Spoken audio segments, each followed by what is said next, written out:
Vamos então resolver o exercício número 9, que vai tratar de uma reflexão axial em duplo eixo.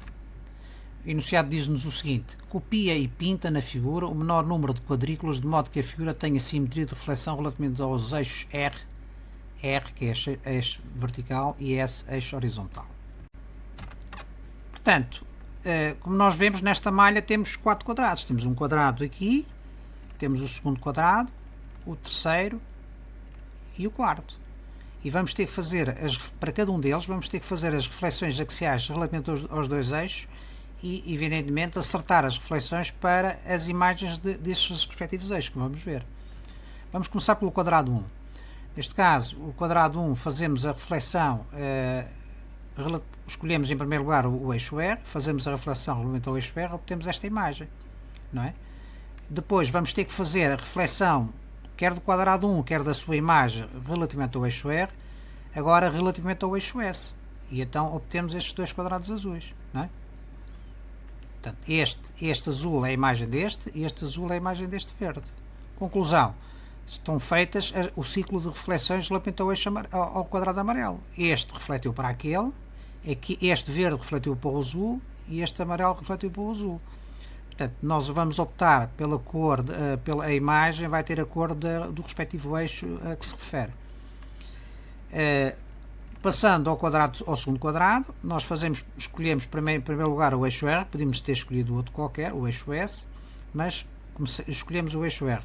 Temos aqui a sua imagem, a reflexão relativamente ao eixo R, e agora vamos ter que fazer a reflexão destes dois relativamente ao eixo S, não é? E obtemos aqueles dois azuis. Portanto, está concluído este segundo ciclo do referente ao segundo quadrado. Portanto, este amarelo refletiu para aquele azul, o verde refletiu para aquele azul. Se nós virmos o contrário, também é verdade. Este verde é a imagem daquele azul, este amarelo é a imagem daquele azul, e este azul é a imagem deste azul, e vice-versa, e este verde é a imagem do amarelo, e vice-versa. Portanto, está concluída este segundo ciclo. Passando ao terceiro quadrado, portanto, escolhemos neste caso o eixo S em primeiro lugar, não foi já o R, e portanto este azul é a imagem, a reflexão do amarelo relativamente ao eixo S. Agora vamos ter que fazer a reflexão destes dois relativamente ao eixo R.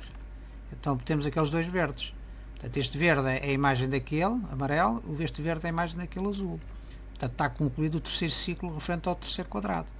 Portanto, temos a respectiva das imagens. Esta é a imagem deste e vice-versa, esta é a imagem deste e vice-versa, esta é a imagem deste e vice-versa, esta é a imagem deste e vice-versa. Portanto, está concluído o ciclo terceiro. Passando agora ao quarto quadrado, ao quadrado número 4, vamos fazer a reflexão relativamente ao eixo R, em primeiro lugar, obtemos esta imagem, e agora vamos fazer a reflexão quer deste verde, quer deste amarelo, relativamente ao azul. Vamos ter dois aqui em baixo. Cá estão os dois quadrados azuis. Este azul é a imagem daquele verde, 4, este azul é a imagem daquele amarelo, 4, e vice-versa. Está concluído a reflexão em dois eixos deste quadrado número 4. Portanto, o que é que nós podemos observar? Portanto, se analisarmos aqui a figura, relativamente aos dois eixos, verificamos que a figura tem dois eixos de simetria. Vamos pensar em termos do eixo R. A parte esquerda é exatamente igual à parte direita, a menos das cores. Portanto, nós utilizamos cores diferentes para facilitar e para visualizarmos melhor a simetria axial, não é? Podemos associar a imagem ao respectivo eixo. Portanto, imaginemos que os quadrados são todos amarelos, que é a cor inicial, portanto, a parte esquerda é exatamente igual à parte direita. Do mesmo modo, se considerarmos o eixo de simetria horizontal, a parte de cima é exatamente igual à parte de baixo, a menos das cores, né? Os quadrados existentes, a relação posição-quadrado na malha é exatamente igual, né? Temos aqui 4 quadrados, portanto, vamos supor aqui no eixo a verde, temos aqui 4 quadrados afastado de 3 posições, e aqui também 3 posições. Depois, afastado de 2 do eixo, temos 2 quadrados e 2 quadrados. Junto ao eixo, temos um aqui e outro aqui. Em termos de eixo azul, temos 4 quadrados em cima, 4 quadrados em baixo, nas posições extremas, e estes 2 ao centro, e na linha de baixo já temos 2 em cada ponta, quer em cima, quer em baixo. Portanto, é uma figura exatamente simétrica relativamente a estes dois eixos. Vamos ver então dinamicamente a simetria relativamente a estes dois eixos. Vamos ver dinamicamente no GeoGebra a reflexão dos 4 quadrados. Começamos a ter a reflexão deste verde, deste amarelo, verde. Depois a reflexão destes dois dá os dois azuis. Passamos ao segundo, temos aqui o verde. Agora, relativamente ao eixo azul, temos estes dois azuis. Passamos ao terceiro, temos este azul, relativamente ao azul. Agora estes dois, relativamente ao verde. E vamos ao quarto, primeiro relativamente ao verde e agora estes dois relativamente ao azul. E está concluído o processo.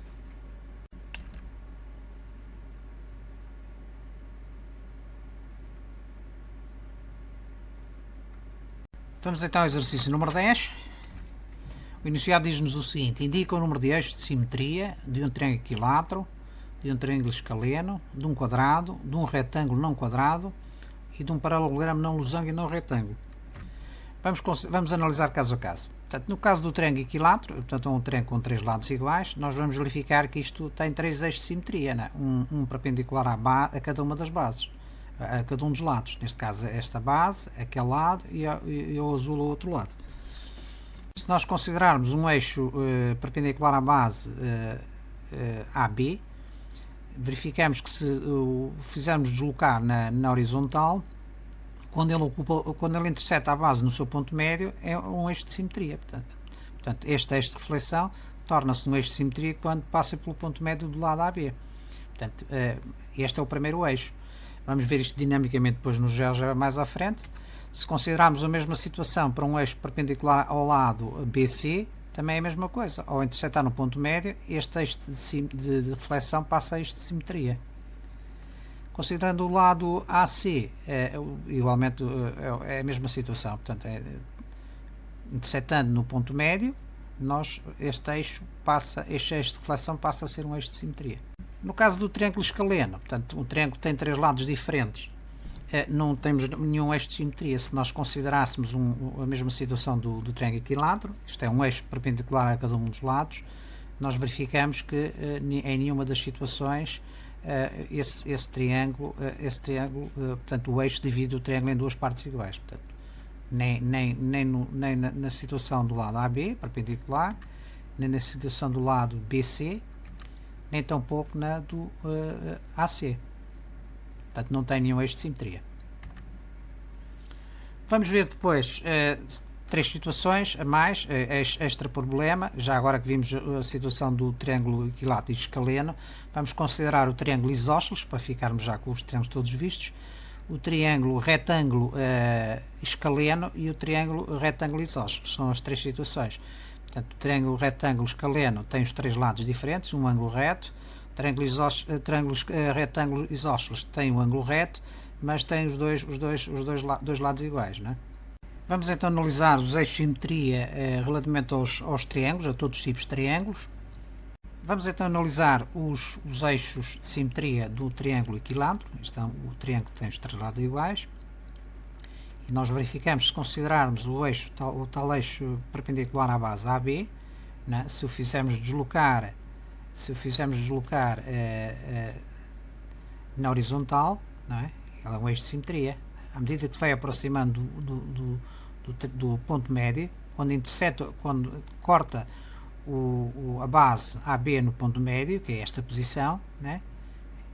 Verificamos que o triângulo, a parte esquerda do triângulo é igual à parte direita. Portanto, passa a ser um eixo de simetria. Do mesmo modo, se considerarmos o eixo perpendicular ao lado BC, se fizermos a translação do eixo segundo uma direção paralela à base, ao lado, no caso, ao lado BC, verificamos que quando ele interseta o ponto médio, ele também divide o triângulo em 2 partes iguais, por isso é que é um eixo de simetria. Relativamente ao terceiro lado, é a mesma coisa. Portanto, quando interseta o ponto médio, divide o triângulo. Por isso é que ele tem 3 eixos de simetria, que nós vemos. Este vermelho, o verde e o azul. Né? Agora, se considerarmos o triângulo, o escaleno, portanto, 3 lados diferentes, vamos considerar o triângulo escaleno. Se nós considerarmos um eixo perpendicular à base, ao lado AB, verificamos, se o fizermos, não há nenhuma posição em que ele divide o triângulo em dois triângulos iguais. Portanto, não é um eixo de simetria. Este é só apenas um eixo de reflexão. O eixo de simetria nem na posição quando interseta o vértice C. Portanto, nem no ponto médio, que é alguns por aqui, não interessa, mas até aqui verificamos que não tem nada a ver com, não divide o triângulo anterior em duas partes iguais. Agora, se considerarmos o lado paralelo, o eixo perpendicular à base ao lado BC, do mesmo modo, o ponto médio é aquilo, também não divide nem numa posição, nem em qualquer posição. Agora, o eixo perpendicular ao lado AC é do mesmo modo, também não é um eixo de simetria. Por isso é que nós dizemos que este triângulo não tem eixo de simetria, não tem qualquer eixo de simetria. Se considerarmos agora o triângulo isósceles, não está contemplado um problema, mas vamos ver já os triângulos todos, verificamos que ele tem apenas um eixo de simetria, que é este. E porquê? Porque se considerarmos um eixo perpendicular ao lado AB, ele, quando interseta o ponto médio, divide o triângulo em duas partes iguais. Cá está, não é? Nenhuma das outras situações, nem deste lado, se considerarmos um eixo perpendicular ao lado BC, não há nenhum ponto onde ele divide o triângulo em duas partes iguais. Nem elemento do outro lado. Também não. Daí que o triângulo isósceles tem apenas um eixo de simetria.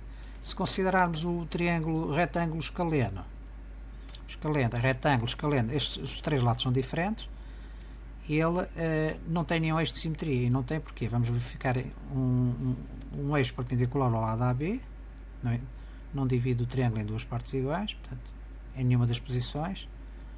Perpendicular ao lado BC, também não. E perpendicular ao lado AC, também não. Não divide o triângulo inicial em duas partes iguais. Portanto, não tem nenhum eixo de simetria. Se considerarmos o triângulo retângulo isósceles, neste caso, tem um eixo de simetria, que é o eixo que contém o vértice referente ao ângulo reto e que interseta a base, o lado oposto no ponto médio. Se verificarmos, neste lado aqui não tem eixo de simetria, portanto, ao lado AB não tem, não é? Não divide o triângulo em duas partes iguais, nem do lado BC, não é? Também não. E este sim, este é um eixo de simetria. Quando interseta o ponto médio, isto é quando contém o vértice relativo ao ângulo de 90 graus, e ele divide o triângulo em duas partes iguais, uma parte e outra parte. Portanto, tem apenas um eixo de simetria. Antes de irmos ver os eixos de simetria do retângulo, do quadrado e do losango, vamos só enquadrar a classificação dos paralelogramas nos quadrilatos. Portanto, os quadrilatos dividem-se em trapézios e não trapézios.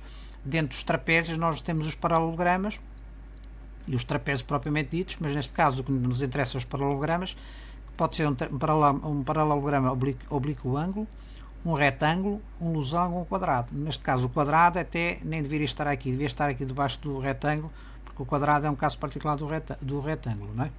Mas pronto, de qualquer modo, este é o enquadramento dos paralelogramas. No caso do quadrado, tem quatro eixos de simetria, que nós vamos ver. São eixos perpendiculares aos lados, neste caso o vermelho e o verde, e os dois que passam pelos vértices. Como nós vamos ver à frente, dinamicamente, o eixo de flexão axial perpendicular ao lado AB, não é? Quando interseta o ponto médio do mesmo lado, está do lado AB, passa a ser um eixo de simetria. Este eixo de reflexão passa a ser eixo de simetria. Do mesmo modo, o eixo perpendicular ao lado BC, não é? Quando interseta o ponto médio do mesmo lado, que é este ponto ali, ele passa a ser um eixo de simetria. Relativamente aos eixos de flexão axial, que são paralelos às diagonais, né? Se nós considerarmos o eixo de flexão, verificamos que quando este eixo de flexão interseta, passa pelos pontos dos vértices relativamente à diagonal, ele é um eixo de simetria, como nós vamos ver mais à frente. isto quer para a diagonal AC, quer para a diagonal BD. É a mesma coisa. Por isso é que tem os 4 eixos. Vamos então fazer a análise dos eixos de simetria do quadrado. Vamos ver os eixos de simetria do quadrado. Nós vimos o quadrado tem 4 eixos de simetria. Este vermelho, este verde, laranja e lilás. O primeiro tem a ver com um eixo perpendicular ao lado AB. E quando ele interseta o lado AB no ponto médio, ele divide o quadrado em 2 partes iguais. Por isso é que é um eixo de simetria. Relativamente à segunda situação, é um eixo de simetria paralelo a estes lados, ao lado BC ou ao lado AD, não interessa.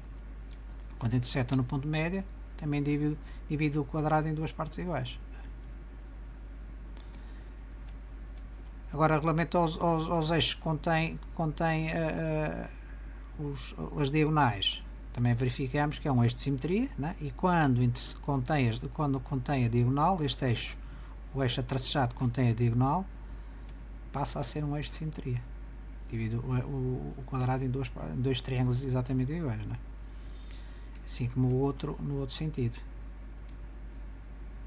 Também, quando interseta aqui, contém os 2 vértices, divide o quadrado em 2 triângulos iguais. Portanto, tem 4 eixos de simetria. Relativamente ao retângulo não quadrado, tem apenas 2 eixos, né? Portanto, a menos do quadrado não tem os tais eixos de simetria que passam pelos vértices. Não tem porque, como nós vamos ver, não divide o retângulo em duas partes iguais. Portanto, tem apenas o eixo vertical e horizontal, passando pelos pontos médios dos respectivos lados. Portanto, este é a reflexão axial do perpendicular, o eixo de reflexão axial perpendicular ao lado AB. Quando interseta o ponto médio do mesmo lado, isto é do lado AB, ele é um eixo de simetria.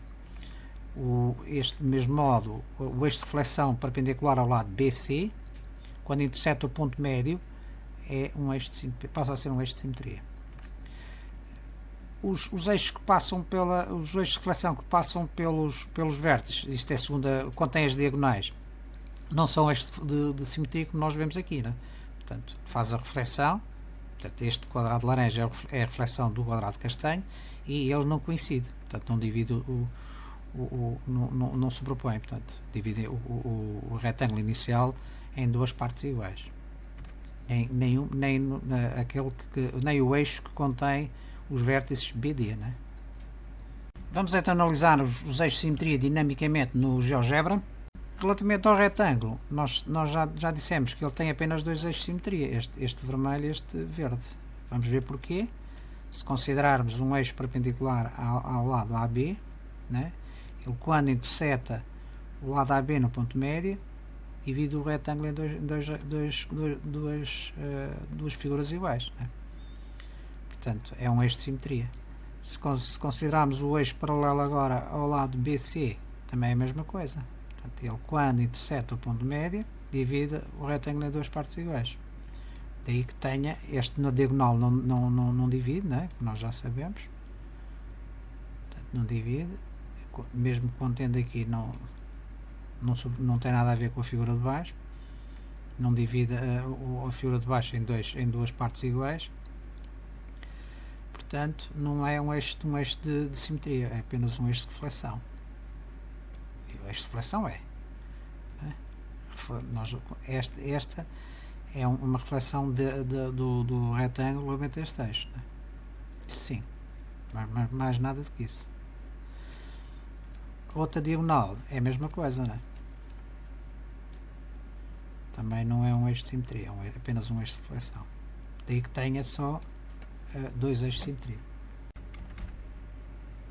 Relativamente ao paralelogramo, este polígono não tem eixos de simetria. Se considerarmos um eixo de reflexão axial perpendicular ao lado AB, verificamos que ele não divide o paralelogramo em 2 figuras iguais, em 2 partes iguais. Portanto, não é um eixo de simetria, nem quando interseta o lado AB no ponto médio, nem tampouco em qualquer um dos outros pontos. O mesmo acontece com eixos perpendiculares ao lado BC, portanto, BC ou AD, que são paralelos entre si, também não é um eixo de simetria. Nem tampouco em eixos de reflexão que passem contenham as diagonais. Nem esta, nem tampouco esta. Vamos então finalmente analisar os eixos de simetria do paralelogramo no GeoGebra. Relativamente ao paralelogramo, nós já verificamos que não tem nenhum eixo de simetria. Nem quando o eixo é paralelo aos lados BC e BD, não divide, nem tampouco relativamente a um eixo perpendicular ao lado AB, também não divide. Não é? Do mesmo modo, se considerarmos os outros pares de lados paralelos, também não divide o paralelogramo em duas figuras iguais. Nem tampouco os eixos de flexão contêm as diagonais.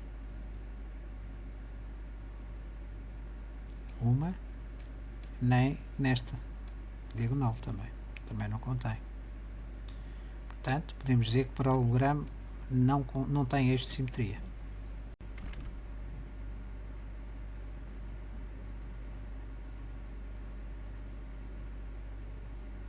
Exercício 11, bissetrias de ângulos adjacentes. O enunciado diz o seguinte: na figura OX, a semirreta é a bissetriz do ângulo BOA. Portanto, OX é a bissetriz deste ângulo BOA, portanto 50 graus. E a bissetriz OY é a bissetriz do ângulo COB. Portanto, determina em graus o XOA, portanto, esta meia parte, BOX, esta meia parte, também, o COB, total, o COX é este ângulo mais metade do 50, não é? E COA que é a soma das amplitudes. Vamos ver caso a caso então. Portanto, o que é bissetriz de um ângulo? Portanto, a bissetriz de um ângulo não é mais do que uma semirreta com origem no vértice desse ângulo e que o divide em dois ângulos congruentes, ou dois ângulos iguais, não é? No fundo é isto. Portanto, eu vou deixar depois um link, se quiserem ver em pormenor como é que é feito este assunto de bissetriz, é um assunto do ano anterior. De qualquer modo, se entenderem, depois têm acesso a isso. Será que a bissetriz, é a questão que eu levanto agora, será que a bissetriz de um ângulo é um eixo de simetria? Será que é? Claro que não. Não é, porquê? Porque nós sabemos que um eixo de simetria é uma reta e a bissetriz é uma semirreta. Inicia aqui e não tem fim. Portanto, agora, a reta que contém a bissetriz, nesse caso, é um eixo de simetria. Certo? Bissetriz de ângulos adjacentes. Portanto, no nosso caso, os dois ângulos, temos aqui dois ângulos, que é o ângulo COB e o ângulo BOA, são ângulos adjacentes, né? O que são ângulos adjacentes? São ângulos que não têm, a região interior não é comum, quando termina um começa o outro. Portanto, nós temos daqui de COB temos um ângulo e logo adjacente começa o outro, BOA. Portanto, são ângulos adjacentes. Isto é que é a noção de ângulo adjacente, né? Portanto, neste primeiro caso, nós estamos perante a situação de, conhecendo a amplitude de um ângulo, neste caso a amplitude do ângulo BOA, queremos saber a amplitude dos ângulos adjacentes que resultam da sua divisão pela sua bissetriz. Isto é, a bissetriz OX divide o ângulo BOA em dois ângulos iguais, como nós sabemos. Nós queremos saber a amplitude, sem conta já saberíamos dizer que se o ângulo total é 50 graus, metade de cada uma delas é 25. Mas vamos analisar o cálculo. Portanto, em termos de raciocínio, se OX é a bissetriz do ângulo BOA, não é? Esta é a bissetriz, esta é a semirreta, e se BOA vale 50 graus, e sabendo que BOA, que é o ângulo total, é a soma dos dois ângulos parcelares, isto é, BOX mais XOA, e sabendo que estes dois são iguais, o BOX é igual ao XOA, então não é pôr em equação é fácil. Se quiséssemos demonstrar 50 graus, que é o total, é igual à soma dos ângulos parcelares, que são iguais, B ao X ao X ao A. Ou substituímos nas duas parcelas pelo mesmo valor, neste caso X ao A, fica 2X ao A, resolvendo em ordem X ao A, nós temos que é 50 graus dividido por 2, é 25, não é? Se quiséssemos substituir ambas as parcelas B ao X, teríamos 50 graus agora 2B ao X, ou seja, B ao X seria 50, 2 está a multiplicar, passa para o outro mesmo a dividir, é 50 dividido por 25, dá 25 graus. Portanto, isto demonstrando os cálculos, porque visualmente vimos logo que era 25 graus, portanto que era metade, não é? No GeoGebra, depois vamos ver, vamos visualizar o esquema dinâmico de dois ângulos adjacentes, mas veremos mais à frente. Na terceira questão, ele pede-nos o ângulo COB. Neste caso, estamos perante um outro conceito. Nós não temos o ângulo total, mas temos uma das partes que é dividida pela bissetriz. Ora, se uma das partes, que é metade, que é exatamente igual à outra, e é metade, portanto, do ângulo, se uma das partes é 23, o total é 2 vezes esta, não é? É fácil de saber. De qualquer modo, podemos demonstrá-lo desta maneira. Se o y é bissetriz do ângulo COB, né? Isto é, divide os dois ângulos em duas partes iguais, o ângulo em duas partes iguais, e se COB, que é a amplitude total, é igual à soma das duas, cá está, desta vermelha mais a outro que está em branco, que é 13 graus também, é 13 graus, e se as duas são iguais, então já sabemos o total, o COB é igual à soma das parcelas. Sabemos uma, a outra sabemos que é exatamente igual, não é? Portanto, é 2 vezes, ou seja, 26. Na quarta pergunta, determinei em graus o COX. Neste caso, se repararmos COX, o que é? É o ângulo COB, que nós já sabemos que vale 26 graus, que é 13 mais 13, mais esta metade do ângulo de 50. Metade é 25, portanto vai ser 26 mais 25. Vemos logo isso. Se quisermos demonstrar em termos de cálculos, de raciocínio, dizemos que COB, o ângulo, este primeiro ângulo, vale 26 graus, o segundo ângulo vale 50. Se OX é bissetriz do ângulo BOA, né? Se esta é bissetriz, já sabemos que esta metade vale 25, não é? É somar aos 26 graus mais metade de 50, que é 25, dá 51 graus. É fácil de ver, não é? 13 mais 13 é o primeiro ângulo, 26, mais metade do segundo, que é metade de 50 é 25, temos 26 mais 25 é 51. Finalmente, pede-nos a amplitude do COA, isto é, a soma dos dois ângulos adjacentes. É fácil, sabemos como vale 26, o outro vale 50, até somar os dois, não é? COB vale 26, que é o que está aqui a verde, e se BOA, que é o que está vermelho, vale 50, o total, que é o que está amarelo, vale a soma das duas, vale 76 graus. Vamos ver aqui só alguns aspectos, alguns aspectos dos ângulos adjacentes. Aqui neste caso temos dois ângulos adjacentes cuja soma de amplitude é menor que 90 graus, que é o nosso caso, não é? E neste caso o que é que nós vemos? Vemos que nós temos um ângulo COB que vale 54 graus, não é? E temos um ângulo BOA, que é o azul, e temos o ângulo verde que vale 34. A soma dos dois é a soma dos amplitudes, 54 mais 34 dá 88. Agora, qual é a questão que se põe aqui? Qual é o ângulo entre as duas bissetrizes? O ângulo entre as duas bissetrizes que é metade do ângulo azul mais metade do ângulo verde. Isto é, metade do ângulo azul é metade de 54, metade do ângulo verde é metade do ângulo de 34. 54 dividido por 2 mais 34 dividido por 2 dá 44 graus, é o que diz ali. Agora vamos ver aqui outra variável. Imaginemos que temos dois ângulos adjacentes, mas cuja amplitude é menor que 180, já não é menor que 90. Neste caso temos o ângulo azul que vale 100 graus, temos o ângulo verde que vale 40 graus.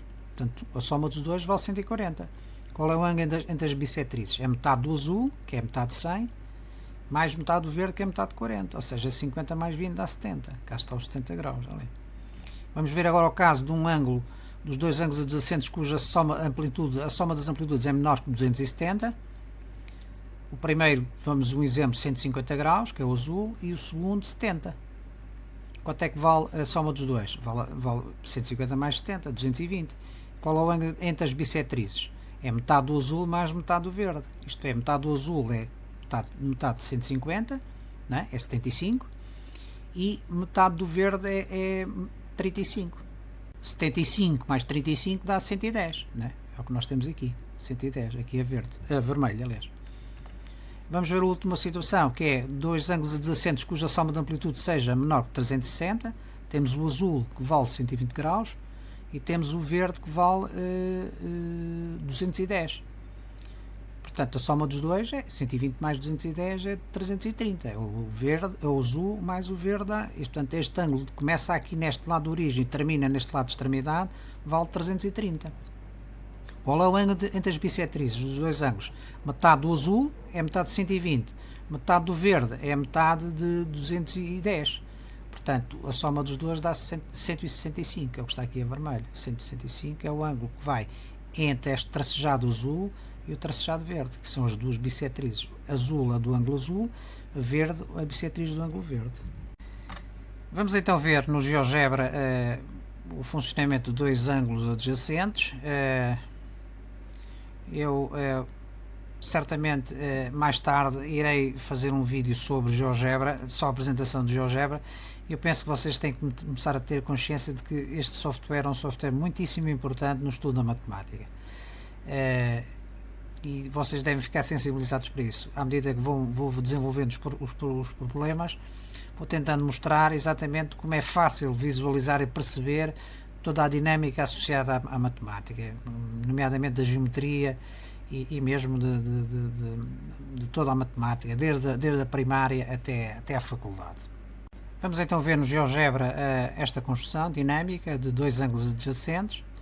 Por exemplo, neste caso temos um ângulo azul que vale 20 graus, a sua metade do ângulo vale 10, e depois temos um ângulo adjacente que vale 65 graus, cuja metade, a metade definida pela respectiva bissetriz vale 32,5, portanto 32,5 é a metade de 65. Portanto, se nós aumentarmos a amplitude, por exemplo, do segundo, vamos supor, e do primeiro também, neste caso passamos a ter um ângulo azul de 116 graus, não é? E um ângulo verde de 57. Portanto, metade de 116 é 58, metade do 57 é exatamente 28,5, não é? O ângulo entre as bissetrizes é exatamente 86 graus e meio. Portanto, isto, como vê, dinamicamente consegue-se ver isto facilmente no GeoGebra. Portanto, eu sugeria que vocês começassem a pensar exatamente em se habituar a este tipo de programa. Este programa tem muitas hipóteses, tem que começar por coisas simples, ir avançando, e daqui a uns anos saberão mexer isto certamente muito bem, até melhor do que eu.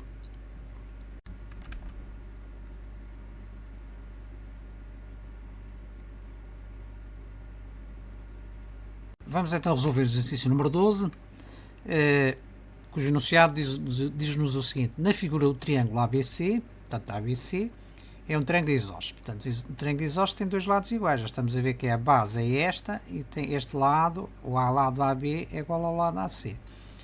A amplitude do ângulo BAC, que é o de cima, azul, 40 graus. BN é a bissetriz deste ângulo em B.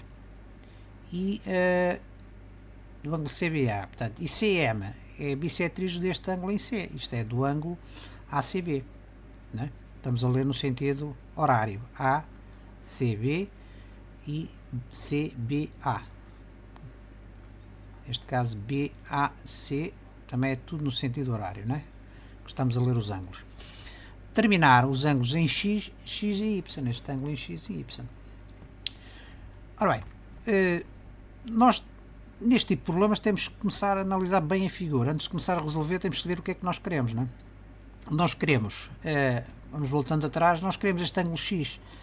Ora, para conhecer este ângulo X pertence a este triângulo, não é? Portanto, significa que nós temos que conhecer este ângulo. Nós, num triângulo, temos três ângulos, portanto, se conhecemos dois, o terceiro é fácil de saber, não é? Portanto, É ter este conceito. Mas se nós soubermos este aqui, como esta é bissetriz, sabemos que este ângulo aqui é metade deste todo. Este ângulo aqui também é metade deste, não é? Portanto, estão a entender que a pessoa tem que começar a ver para onde é que vai antes de começar a resolver os problemas. Portanto, se no triângulo ABC, o triângulo ABC é isósceles, não é? Isto é um raciocínio, se então, é um raciocínio que nós devemos aprender a desenvolver na matemática para nos levar sem ambiguidade ao objetivo. Se o triângulo ABC é isósceles, isto é, se este lado verde é igual a este lado azul, não é?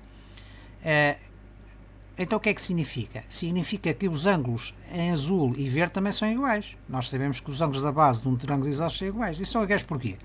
Nós sabemos que no estudo dos triângulos que vocês deram no ano passado, num triângulo a lados iguais opõem-se ângulos iguais. Portanto, este lado opõe-se um ângulo verde. Este lado verde opõe-se um ângulo verde. Este lado azul opõe-se um ângulo azul. Mas como o lado verde e o azul são iguais, então os ângulos verde e azuis também são iguais. Portanto, isto não há nada que enganar. Certo? Portanto, isto é a primeira conclusão que nós tiramos logo do enunciado do problema. A segunda é, se o triângulo ABC é isósceles, não é? E se este ângulo é 40 graus, então nós conseguimos determinar estes dois. Apesar de serem dois, nós conseguimos saber. Porquê que conseguimos saber? Conseguimos saber porque sabemos que o ângulo A vale 40 graus. O ângulo em A vale 40. A soma dos três ângulos é 180. A soma dos ângulos internos de um triângulo é 180. Se o B e o C são iguais, então é fácil, não é? Nós sabemos que o ângulo A, que é 40, mais B mais C vale 180. Então, se B é igual a C, podemos substituir o B por C ou o C por B, tanto faz. Substituindo o C por B, temos 2B. Temos 40 graus mais 2B é igual a 180. Ou seja, 2B é igual a 180. O 40 está a somar, passa para outro membro a subtrair. 180 menos 40 dá 140. 2B, 2 vezes B, 2 está a multiplicar, passa para outro membro a dividir. 140 a dividir por 2 dá 70, certo? Cá está, 70 mais 70 dá 140, mais 40 dá 180, que é a soma dos ângulos internos de um triângulo. O ângulo C é a mesma coisa, portanto é exatamente igual. Portanto, como vêem, é fácil de fazer o raciocínio. O cálculo do ângulo X é igualmente fácil. Se nós temos se isto é uma mediatriz, significa que é metade. Este valor aqui é metade de 70, que é 35, e a outra é metade. Ora, nós neste triângulo que está aqui tracejado, nós queremos é saber este ângulo. Nós sabemos que os ângulos internos de um triângulo, a soma dos ângulos internos de um triângulo vale 180. Se conhecemos este e conhecemos este, a diferença para 180 é o valor daquele ângulo. É o raciocínio que se fez aqui. Se o triângulo ABC é isósceles, este grande, e BN é a bissetriz do ângulo em B, e CM é a bissetriz do ângulo em C, não é? Então, com o que é que se conclui? Conclui-se que este triângulo pequeno também é isósceles. Não é isósceles porquê? Se este ângulo é metade daquele, se este ângulo é metade daquele, se os ângulos, o todo azul e o todo verde são 70, são iguais, então os pequenos também vão ser iguais. Portanto, o triângulo pequeno também é isósceles. Certo? Sendo isósceles, é o mesmo raciocínio. Não é? Sabemos que a soma dos ângulos internos de um triângulo vale 180, então x, que é este ângulo, mais 35 mais 35 dá 180. X mais 70, que é 35 mais 35, é igual a 180. O 70 está a somar, passa para outro membro a subtrair. Operação inversa. 180 menos 70 dá 110. É o valor do ângulo x. Certo? A primeira pergunta está respondida. A segunda questão, que era o valor do y. Neste caso, vamos resolver por 3 métodos. Nós temos que começar a habituar a olhar-nos para os problemas e ver quais são as metodologias para utilizar para resolver o problema. Vamos utilizar 3 métodos diferentes, que vocês têm base para isso. Primeiro é o conceito de ângulo raso. Qual é a soma destes dois ângulos? X mais y. 180, não é? Isto é uma reta. Não é uma semi-reta, não interessa. Tem esta parte, que vale 110, a outra parte quanto é que vale? É a diferença para os 180, não é? É o ângulo raso, não é? Então, se NOB, cá está, é 180 graus, o ângulo, NOB é 180. Se COB vale 110, então sabemos que a soma dos dois vale 180. Então é substituir nesta equação. Y, que é o que está a verde, mais o X, que é o que está a vermelho, vale 180. Nós conhecemos o que está a vermelho, que é 110.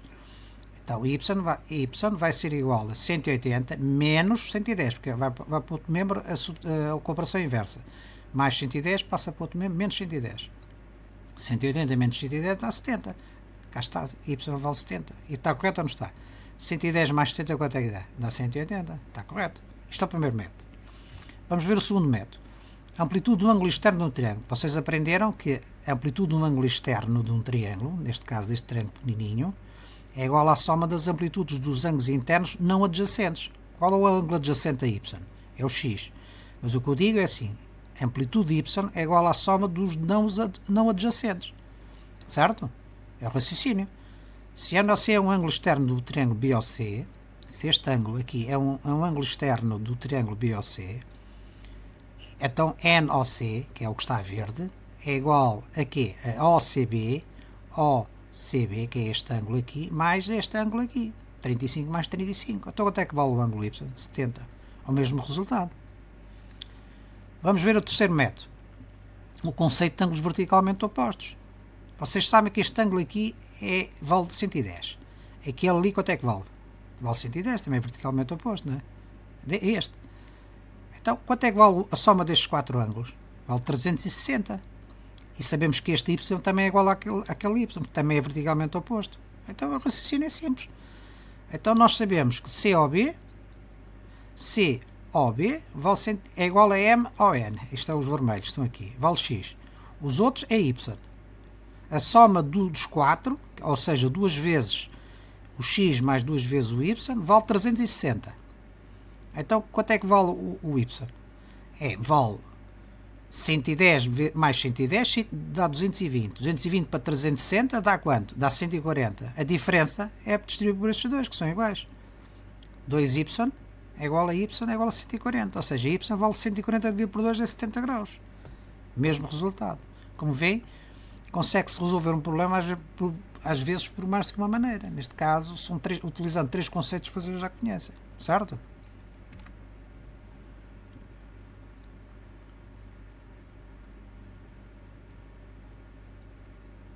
Vamos resolver o exercício número 13, que no fundo vamos tratar do cálculo do perímetro de uma figura com simetria axial. O que é que nos diz o enunciado? Diz-nos o seguinte: a peça C é obtida encaixando as peças A na peça B, uma na outra. A linha de tracejado é o eixo de simetria. O que é que significa? Significa que a peça daqui para cima é igual à peça daqui para baixo, em todas elas. Esta parte de cima é igual à parte de baixo. É um eixo de simetria, não é? Nós sabemos. Calcula em centímetros o perímetro da peça C. O perímetro é a soma deste comprimento. Este comprimento, mais este, mais este, mais este, mais este. É esta linha toda. Apresenta os cálculos, todos os cálculos que efetuares. Ora bem, o encaixe da peça A na peça B vai formar a peça C. É ou não é? Ora, vamos ver visualmente. Temos a peça B, temos a peça A, encaixamos a peça A na peça B e obtemos a peça C. Certo ou não? Correto. Então vamos ver o raciocínio. Nós sabemos que este tracejado é um eixo de simetria, não é? Em qualquer uma das peças, nas peças elementos ou na peça conjunto. Sabemos estes comprimentos que nos é dado: 8, 5 e este vale 10, que portanto metade é 5. Se o total daqui e aqui vale 10, metade vale 10 sobre 2 é 5, certo ou não? Então aquela também vale 5, esta aqui de cima vale 5 e esta aqui vale 8. Se esta vale 6, esta aqui de encaixe também vale 6. Então vamos calcular o perímetro da peça C. O perímetro da peça C temos duas maneiras, mas temos que ir pela maneira mais inteligente e que nos dá menos trabalho. Qual é? Se uma peça é simétrica, basta-nos calcular o perímetro de metade da peça e depois multiplicar por 2. Duas vezes é por causa de ser simétrico. Quanto é que vale metade? 8, cá está 8, 5, 5, mais 10 sobre 2, que é 5, 5. Então temos 8 mais 10 dá 18. 2 vezes 8 dá 36 centímetros. É o comprimento da peça, porque vale 18 na parte de cima, mas como é simétrica, mais 18 na parte de baixo, que multiplicamos por 2 dá 36. Agora reparemos o seguinte: o perímetro da peça P não tem nada a ver com a resolução do problema, já tem a ver com uma dica para vocês começarem a pensar. O perímetro da peça C é menor que a soma dos perímetros das peças A e B. É ou não? Porquê? Porque temos esta área, este comprimento aqui, mais este comprimento aqui, que aparecem e que ali dentro não aparecem. Ora, vejamos qual é o perímetro da peça A. como é simétrica, basta 2 vezes 8 mais 6. 8 e 6 são 14. 2 vezes 14 dá 28 cm, certo? Qual é o perímetro desta peça B? Vale 6 mais 5 mais 10 sobre 2 sobre 5. É mesmo 5 daquele. Portanto, vale 2 vezes, porque é simétrica, 6 mais 5 mais 5. Ou seja, 2 vezes 16 dá 32. Se somarmos o perímetro das duas peças, o comprimento desta mais o comprimento toda à volta desta, vale 60. Quanto é que vale a nossa peça C? 36. É muito menos. E porquê? Porque tem 2 vezes esta linha vermelha que estão incluídas nestas e 2 vezes esta linha verde que estão incluídas e que ali não aparecem. Agora vamos lá ver. Temos 6 que aparece 2 vezes. 1, 2. Cá está. 6 vezes 2. Temos a verde que vale 6 mais 6. São 2 vezes 6. Ou seja, 6 mais 6 dá 12, vezes 2 dá 24. Se subtrairmos 24 a 60, vamos ter os 36, que é o nosso cálculo. Entenderam a diferença?